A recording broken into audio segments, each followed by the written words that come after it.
দেখুন, আজকের ভিডিওতে কোনো তত্ত্বকথা বা গল্প বলা হবে না। আজকের ভিডিওতে কেবল আর কেবল খবর বলা হবে। আর এই খবরের অস্ত্র দিয়েই ইউনূস সাহেবের টাকলুতে টুকডুং টুকডুং করে ডুগডুগি বাজানো হবে। 9 মাসের জন্য বন্ধ হচ্ছে সেন্ট মার্টিন ভ্রমণ। কেন? 4 থেকে 5 মাস বন্ধ থাকতো সেন্ট মার্টিন ভ্রমণ প্রতি বছর পর্যটকদের জন্য। তাহলে এখন সেটা আরও 4 মাস বাড়িয়ে 9 মাস কেন বন্ধ রাখার সিদ্ধান্ত নিচ্ছে এই সরকার? কি আছে এর পিছনে উদ্দেশ্য? নিত্যপণ্যের দাম কমাতে ব্যর্থ সরকার। আমি বলছি না, বাংলাদেশের সিপিডি বলছে। অন্তর্বর্তী সরকার কর্মসংস্থান বাড়াতে পারেনি। আমি বলছি না, বাংলাদেশের সিপিডি বলছে। উচ্চ মূল্যস্ফীতি, নিম্ন প্রবৃদ্ধি, উচ্চ বেকারত্ব, বাংলাদেশের গণমাধ্যম বলছে। ব্যাক্সিমকোর 12 কোম্পানি বন্ধের সিদ্ধান্ত, যে ব্যাক্সিমকো লক্ষ লক্ষ মানুষকে কর্মসংস্থান যোগাতো, সেই ব্যাক্সিমকোর 12টি কোম্পানি বন্ধ করে দিচ্ছে এই সরকার। কেন? তাহলে এই সরকার দেশের সংস্কারের নামে করছেটা কি আসলে?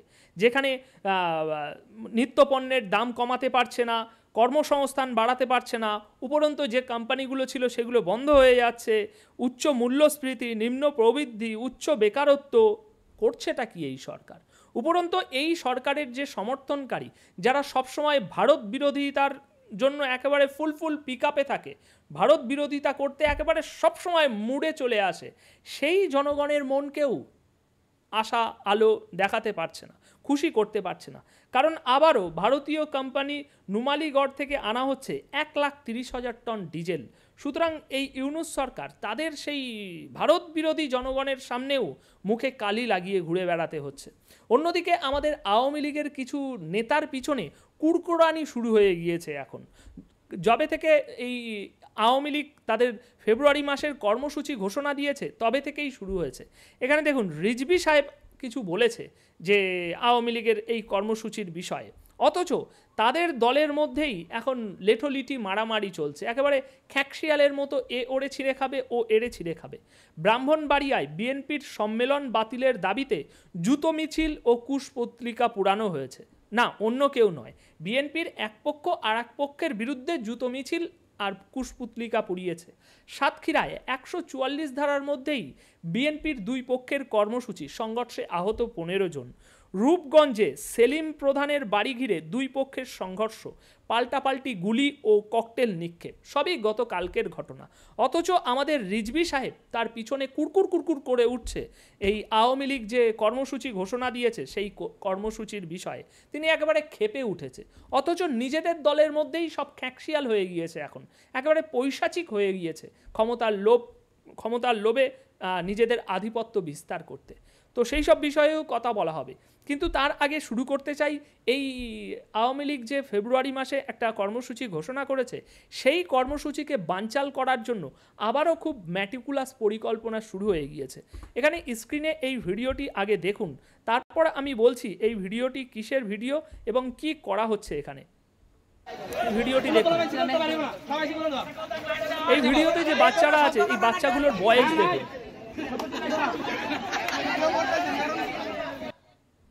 দেখলেন কি? আবারও দেখুন বাচ্চাগুলোর বয়স।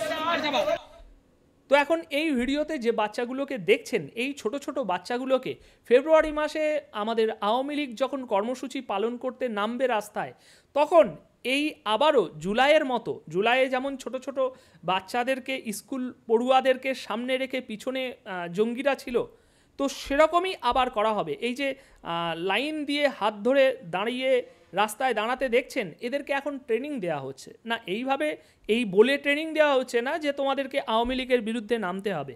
এদের যতদূর আমি জানলাম, এদের মধ্যে একজন বড় একটা ছেলে আছে যাকে বেশ মোটা একটা টাকা দেওয়া হয়েছে, এবং এই স্কুলের এই ছাত্রদেরকে এইভাবে প্রশিক্ষণ দেওয়া হচ্ছে যে যদি আগামী দিনে কোনো রকম কোনো কর্মসূচি হয়, আমাদের মানে জামাত শিবির এদের কোনো কর্মসূচি হয় বা দরকার পড়ে, তোমাদেরকে রাস্তায় নামতে হবে। আর রাস্তায় নেমে তোমাদেরকে তখন কি করতে হবে, কীরকম স্টাইলে সমস্ত কার্যক্রম করতে হবে, সেই সমস্ত কিছু এখানে শেখানো হচ্ছে। বাচ্চাগুলোর এক একটা বয়স দেখুন। আর এটা কেন করা হচ্ছে? কারণ এটা একটা ম্যাটিকুলাস পরিকল্পনার আন্ডারে এই ছোট ছোট বাচ্চাদেরকে একদম সামনে রেখে দেওয়া হবে। যখন আওয়ামী লীগের আন্দোলন ভঙ্গ করার চেষ্টা করা হবে, তখন এই ছোট ছোট বাচ্চাগুলোকে সামনে রেখে আওয়ামী লীগকে নস্যাৎ করার জন্য এগিয়ে যাওয়া হবে। এবার এই ছোট ছোট বাচ্চাদের মধ্যে কেউ একজন যদি আহত হয়, তাহলে সারা দুনিয়াকে ডেকে এনে দেখানো হবে যে দেখো আওয়ামী লীগের নেতাকর্মীরা এই ছোট ছোট বাচ্চাদেরকে মেরেছে, এদেরকে আহত করেছে। কিন্তু এবার আর সেই ম্যাটুকুলাস পরিকল্পনা কার্যকর হবে না, কারণ ইতিমধ্যেই সেই একই বাচ্চারা, দেখুন এই ভিডিওটি, সেই একই বাচ্চারাও নেমে পড়েছে। জুলাইয়ে যে ভুলটা করেছিল এবার তারা সেই ভুল করবে না। শেখ হাসিনাতেই আস্থা, সেই একই বয়সের বাচ্চারা এখন দেয়ালে পোস্টার মারতে শুরু করেছে, শেখ হাসিনাতেই আস্থা। কত তোমরা আমাদেরকে মুছে ফেলবে, যত বেশি মুছে ফেলবে তত বেশি আমরা আরও জ্বলে উঠব। ঠিক সেরকম স্টাইলেই আওয়ামী লীগ এখন ফিরতে শুরু করেছে। কিছুদিন আগে আমরা যে দেখলাম সারা দেশ থেকে জয় বাংলা, আওয়ামী লীগ এই সমস্ত কিছু মুছে দেওয়া হলো এবং দেয়ালে দেয়ালে জুলাইয়ের যে স্পিরিট সেগুলোকে তুলে ধরা হলো। আবিউ শহীদ ও মুগ্ধকে একেবারে হিরো বানানো হলো, কিন্তু সেই বিষয়টা পুরোপুরি এখন চেপে গিয়েছে। আর চেপে গিয়ে শুরু হয়ে গিয়েছে জয় বাংলার স্লোগান সহ দেয়াল লেখা। এখানে দেখতে পাচ্ছেন জয় বাংলায় ছেয়ে গেছে গোসাইর হাট জয় বাংলায় ছেয়ে গিয়েছে। প্রত্যেকটি দেয়ালে দেয়ালে জয় বাংলা। ময়মনসিংহ মহানগরে শম্ভুগঞ্জের বিভিন্ন এলাকায় দেয়ালে দেয়ালে জয় বাংলা। পাবনা সদর উপজেলার ভাডারা ও দোগাছি ইউনিয়নের দেয়ালে দেয়ালে জয় বাংলা। এসো, মানে যত এরা মুছতে চাইছে তত বেশি আরও এখন লেখা শুরু হয়ে যাচ্ছে। এদিকে দেখুন আমাদের ঢাকার দেয়ালে দেয়ালে কি পোস্টার পড়া শুরু হয়েছে। আগেই ভালো ছিলাম, বঙ্গবন্ধু কন্যাতেই আস্থা। এটা যা দেখছেন এগুলো হচ্ছে ঢাকার দেয়ালে দেয়ালে এখন এই পোস্টার সাঁটানো শুরু হয়ে গিয়েছে। অন্যদিকে আমাদের 14 গ্রাম পৌরসভার দেয়ালে দেয়ালে জয় বাংলা ও শেখ হাসিনার আগমনী বার্তা শুরু হয়ে গিয়েছে ইতিমধ্যেই। এই যে ভিডিওটি দেখছেন এটি হচ্ছে 14 গ্রামের ভিডিও। দেখুন দেয়ালে দেয়ালে শেখ হাসিনা আর জয় বাংলা পোস্টার লাগানো, দেয়াল লেখা ইতিমধ্যেই শুরু হয়ে গিয়েছে। সুতরাং এরা যত বেশি করে মুছতে চাইবে তত বেশি করে আরও এবার জয় বাংলা ফুটে আসবে। সুতরাং ফেব্রুয়ারি মাসে যে খেলাটা আমরা দেখতে চলেছি সেটা হচ্ছে 2024-এর জুলাইয়ের স্পিরিট আর 1971-এর মুক্তিযোদ্ধার স্পিরিট, এই দুই স্পিরিটের একটা ক্ল্যাশ আমরা ফেব্রুয়ারি মাসে দেখতে চলেছি। ফেব্রুয়ারি মাসে রাজনৈতিক যে মাঠ বাংলাদেশের সেটা একেবারে 1000 ভোল্টেজে ফুল একেবারে লাল হয়ে উঠবে। কারণ ইতিমধ্যেই আওয়ামী লীগ তাদের 1 তারিখ থেকে 18 তারিখ পর্যন্ত ফুল কর্মসূচি ঘোষণা দিয়েছে। আর সেই কর্মসূচি ঘোষণা দিতে না দিতেই বিএনপিও মাঠে নেমে পড়েছে। বিএনপি কোথায় পিছিয়ে থাকবে, তাই না? তারা এখনও কবে কর্মসূচি পালন করবে ফেব্রুয়ারি মাসে সেই দিনক্ষণ এখনও ঠিক করতে পারেনি, কিন্তু এর মধ্যেই তারা ঘোষণা দিয়ে দিয়েছে যে আমরাও ফেব্রুয়ারি মাসে মাঠে নামছি। এখানে দেখুন ফেব্রুয়ারিতেই সারা দেশে বিএনপির কর্মসূচি পালন করা হবে। কবে করবে তারা এখনও ঠিক করেনি।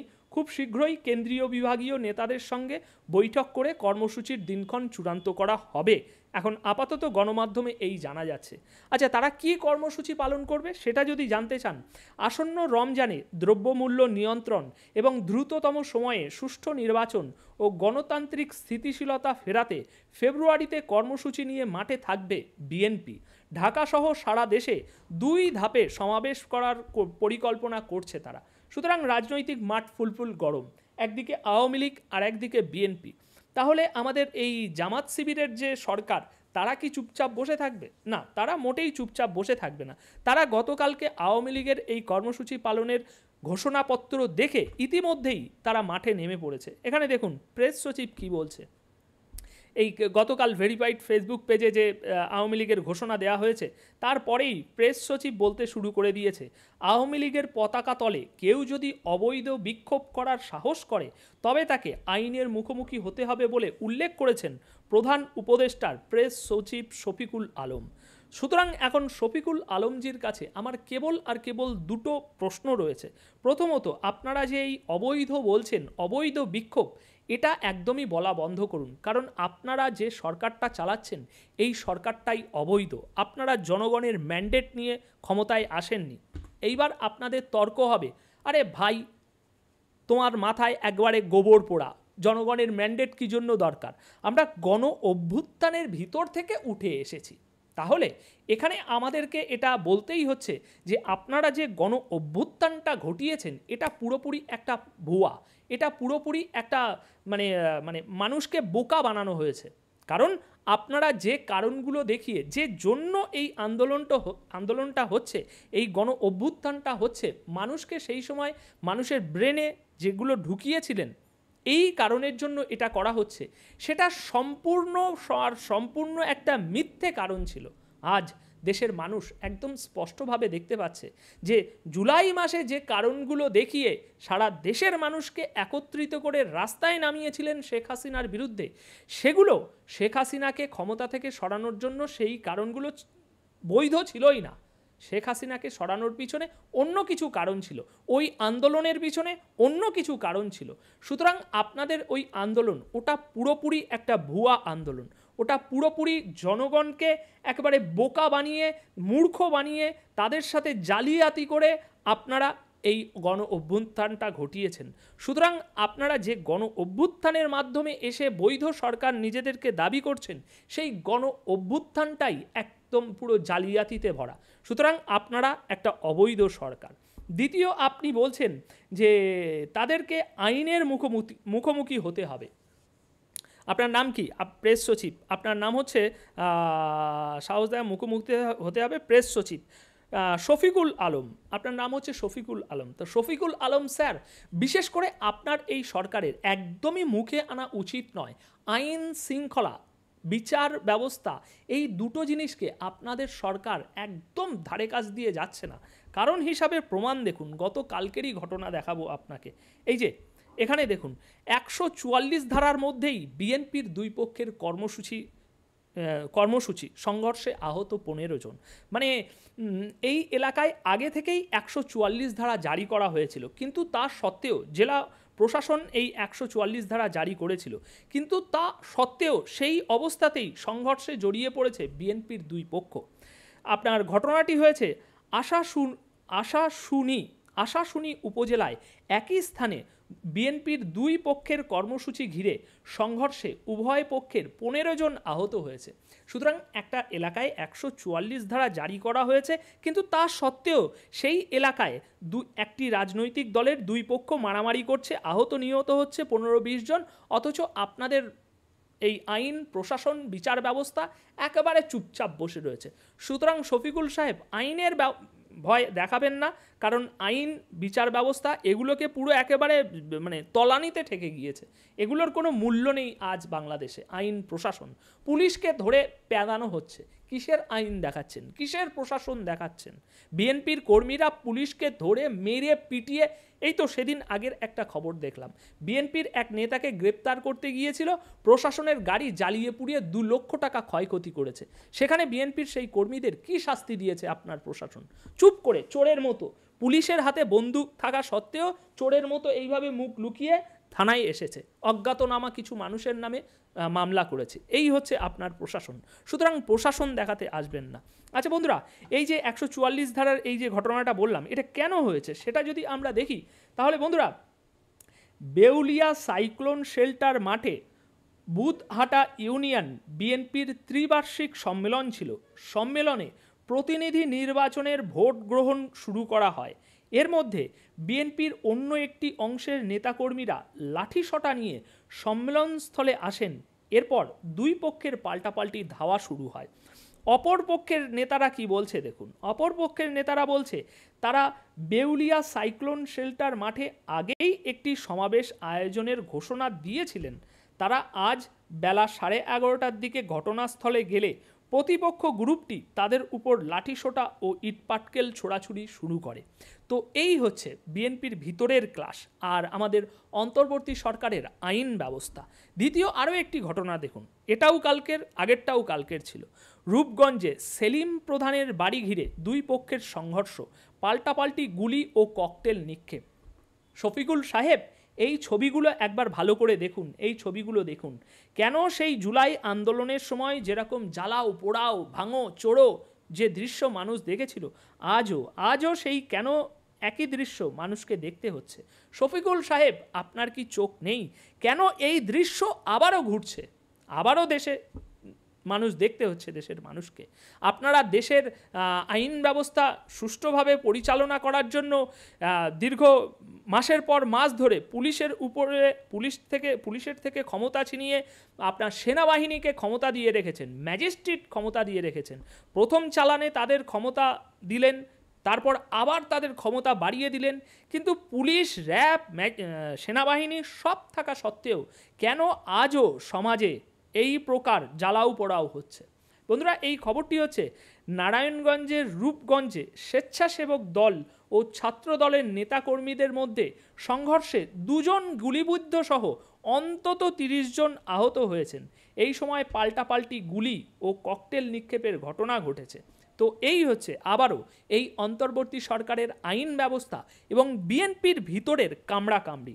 এরপর যদি আরও একটা খবর আপনাদেরকে দেখাই, সেটা হচ্ছে এই আমাদের আওয়ামী লীগের এক নেতা রিজভী, যাকে সম্ভবত রাজাকার বলে ডাকা হয়। তো সেই রাজাকার রিজভী, তার পিছনে এখন কুরকুর করে উঠেছে আওয়ামী লীগ যে কর্মসূচি ঘোষণা দিয়েছে সেই কর্মসূচির কথা শুনে। তিনি কি বলছে শুনুন, খুব কান পেতে শুনবেন তিনি কি বলছে।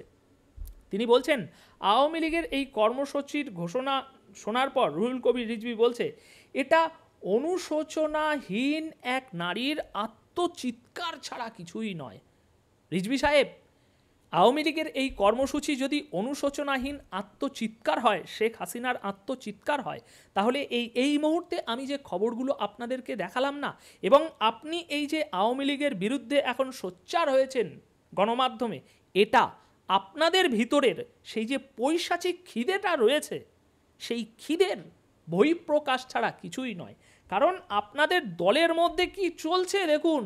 আগের যে 2টো ঘটনা দেখালাম সেটাও গতকালকের ঘটনা, এই ঘটনাটাও গতকালকের ঘটনা। কি বলা হচ্ছে, ব্রাহ্মণবাড়িয়ায় বিএনপির সম্মেলন বাতিলের দাবিতে এবার জুতা মিছিল, কুশপুতলিকা দাহ।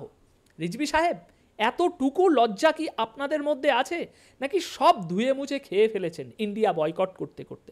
কথায় কথায় তো বউয়ের শাড়ি, নিজের শাল, বেড কভার, জানলার পর্দা সব খুলে নিয়ে আসেন, আর একটা করে থেকে একটা করে জ্বালান আর বলেন ইন্ডিয়া বয়কট, সস্তার রাজনীতি। এখনও সেই সস্তার রাজনীতি চলছে। এতটুকু লজ্জা আপনাদের নেই?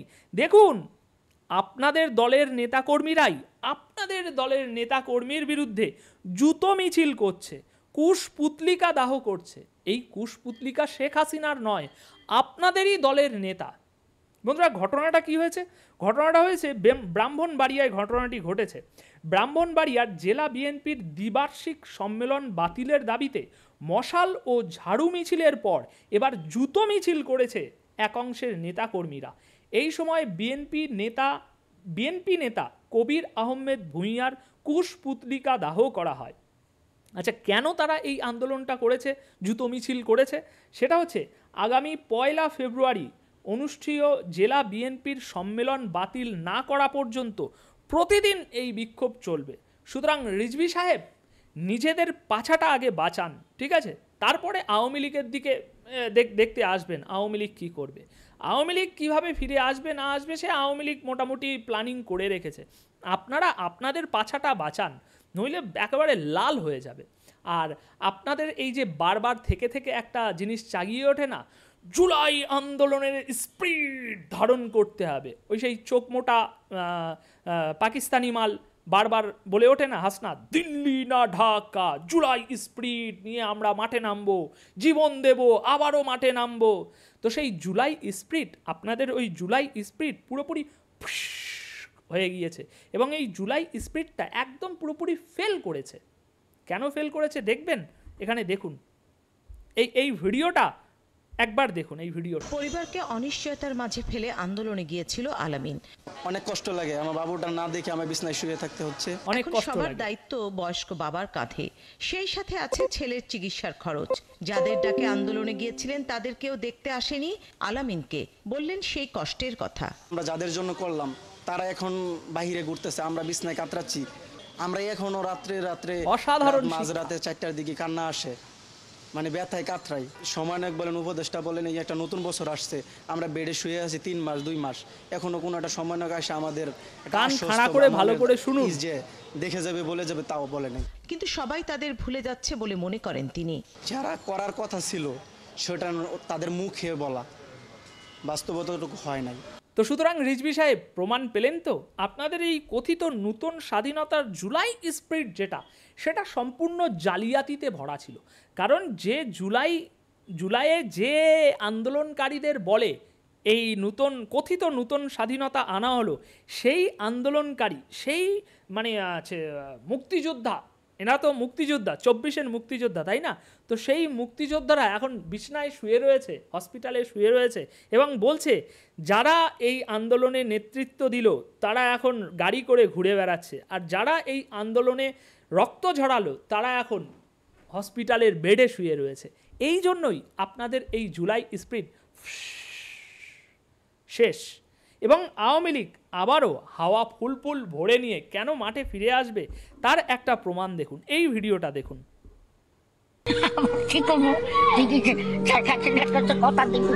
শেখ হাসিনার কাছেই পাঠাবো, এই যে কথাটা একটু আগে বলছো, এই কথাটাই আবার ফিরে আসবে। শেখ হাসিনা কি করতে ফিরিয়া বহে, তা আমি 8টা রোজা থাকবো।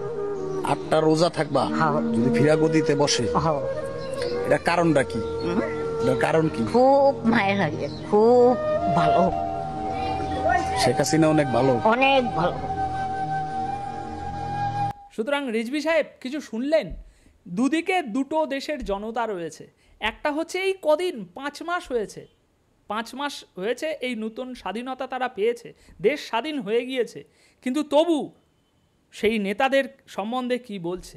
আর একজন, যে একজন বৃদ্ধা মা, রাজনীতির কিছু জানে না, সে বলছে যে স্বৈরাশাসক, আপনাদের কথিত স্বৈরাশাসক দেশ থেকে চলে গিয়েছে, ক্ষমতায় নেই, কিন্তু সেই বৃদ্ধ মা আজ বলছে যদি শেখ হাসিনা দেশে ফিরে এসে আবারও ক্ষমতা গ্রহণ করে তাহলে আমি 8টা রোজা রাখব। তো এই হচ্ছে আওয়ামী লীগ এবং আপনাদের এই জুলাই গণ অভ্যুত্থানের স্পিরিট। সুতরাং দেশের মানুষ একদম স্পষ্টভাবে বুঝতে পারছে যে এই আন্দোলন কেন করা হয়েছিল, কী জন্য করা হয়েছিল, এবং এই আন্দোলনের মাধ্যমে দেশের মানুষ এখন ঠিক কী পাচ্ছে। দেখুন দেশের মানুষ এখন কি পাচ্ছে সেটা যদি আমরা একটু দেখতে চাই, এখানে দেখুন, নিত্যপণ্যের দাম কমাতে ব্যর্থ সিপিডি। তাহলে এই সরকার আসলে কি সংস্কারটা করছে দেশে বসে বসে?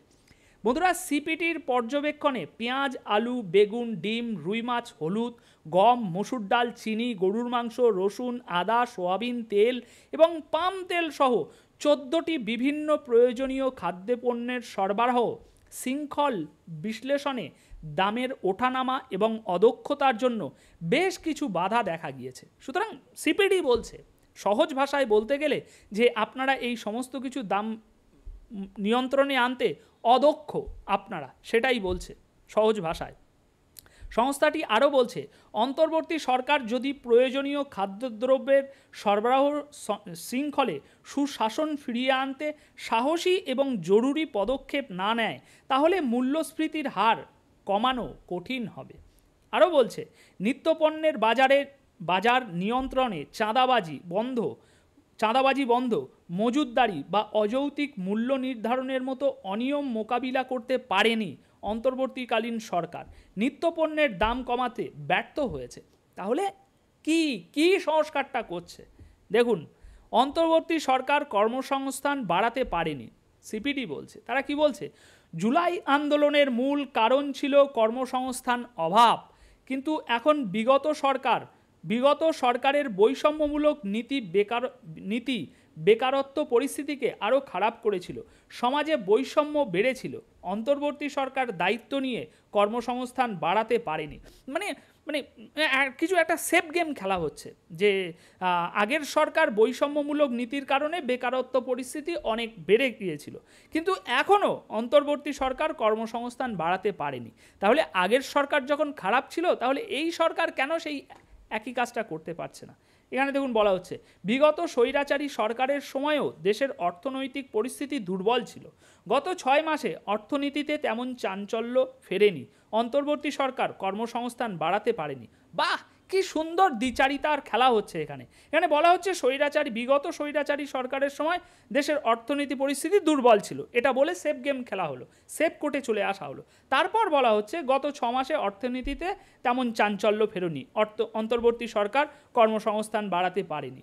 মানে সরকারের দিকটা একটু মানে বাঁচিয়ে রাখতে হবে, সেই জন্য ওই কোর্টটা আগে বলা হলো যে বিগত সরকার করতে পারেনি, এই সরকারও কিন্তু করতে পারছে না। আচ্ছা, বিগত সরকার করতে পেরেছে কি না পেরেছে আমরা সেটা এইখানে দেখতে পাচ্ছি।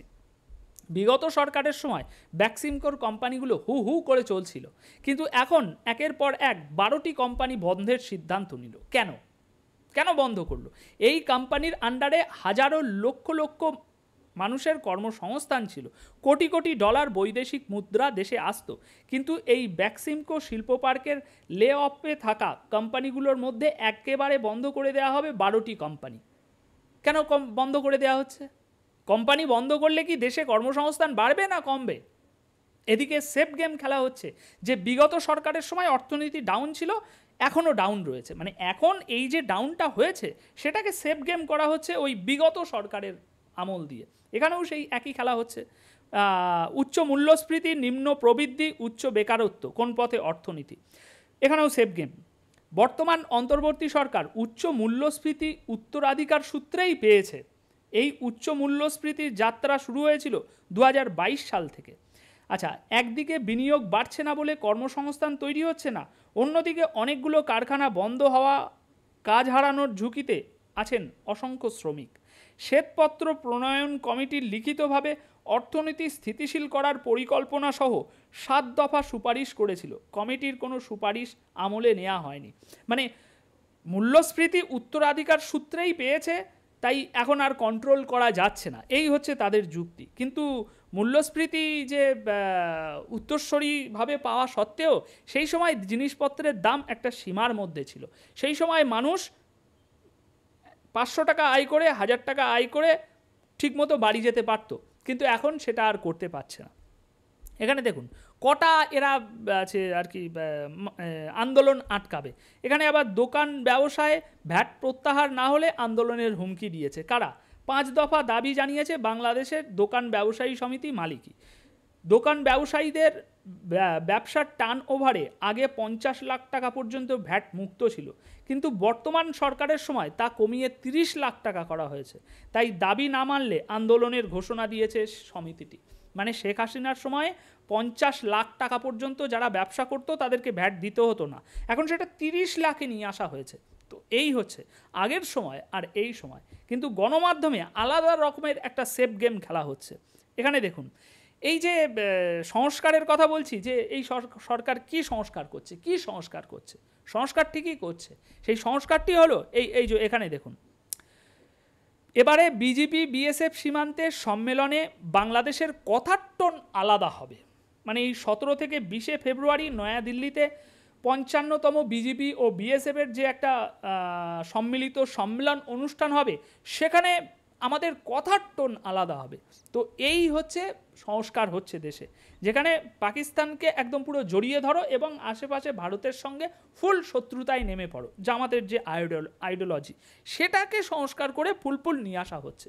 কিন্তু এখানে এই বর্তমান সরকারের হালকা করে একটু কাপড় খুলে দেওয়া যাক। তারা যে আলাদা ভাষায় টোন এইসব ব্যবহার করছে না, ভারতের সঙ্গে আমরা আলাদা ভাষায় কথা বলবো, আলাদা টোন ব্যবহার করব, কিন্তু অপরদিকে আমরা দেখতে পাচ্ছি তাদের কাপড় খুলে যাচ্ছে অ্যাকচুয়ালি। ভারতীয় কোম্পানি নুমালীগড় রিফাইনারি লিমিটেড, ওখান থেকে 1,30,000 টন ডিজেল আমদানি করবে সরকার। চলতি 2025 সালের জানুয়ারি থেকে, মানে এই জানুয়ারি থেকে ডিসেম্বরের সময়ের মধ্যে এই ডিজেল আমদানি করা হবে। সুতরাং কাপড় খুলে গেল তো, মানে একদিকে আলাদা টোনে কথা হচ্ছে আর অন্যদিকে সঙ্গে সঙ্গে একেবারে গিয়ে ওখানে হাতে পায়ে ধরে ডিজেল চাওয়া হচ্ছে। হাতে পায়ে কেন ধরা হচ্ছে?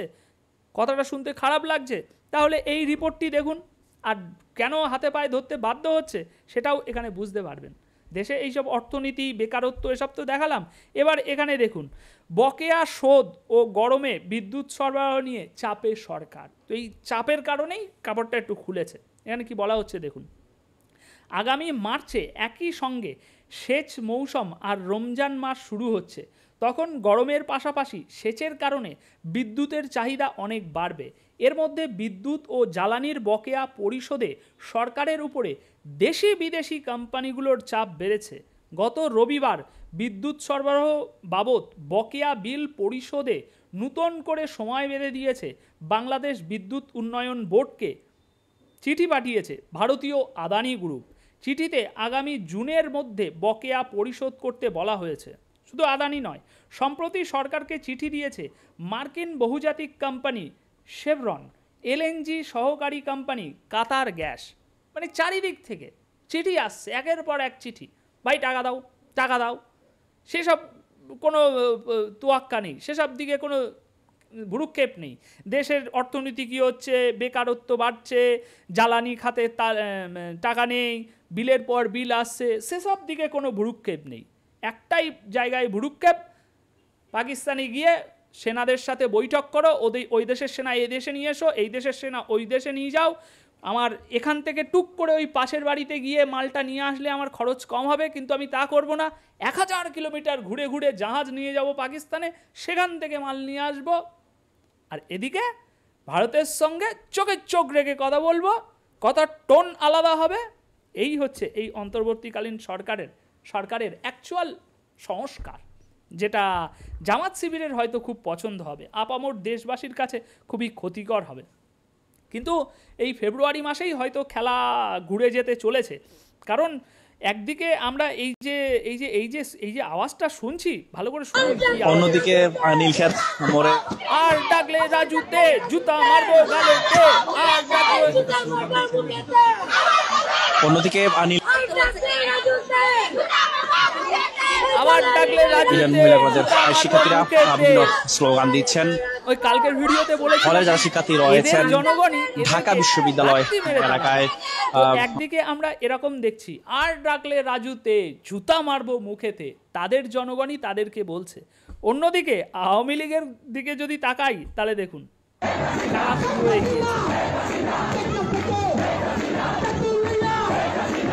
ভিডিও হয় না কেন?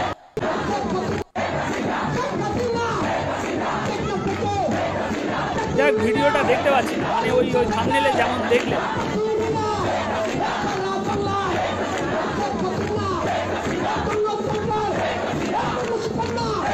তো এখন যেটা বলার সেটা হচ্ছে, মোটামুটি এই ভিডিও থেকে মোটামুটি আমরা একটা বুঝলাম যে দিনক্ষণ প্রায় ফুরিয়ে এসেছে। আর আমাদের ফেব্রুয়ারি মাসে পুরো রাজনৈতিক মাঠটা একদম ফুল উত্তাপ হয়ে থাকবে, একদম ভাটার মতো উত্তাপ থাকবে। একদিকে বিএনপি, একদিকে আওয়ামী লীগ, একদিকে জামাত, একদিকে আমাদের এই অন্তর্বর্তীকালীন সরকার। এই চারটে ক্ষমতা পুরো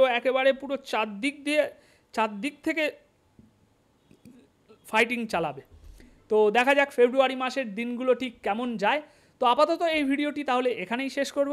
দেখা হচ্ছে কালকের ভিডিওতে। ধন্যবাদ সকলকে।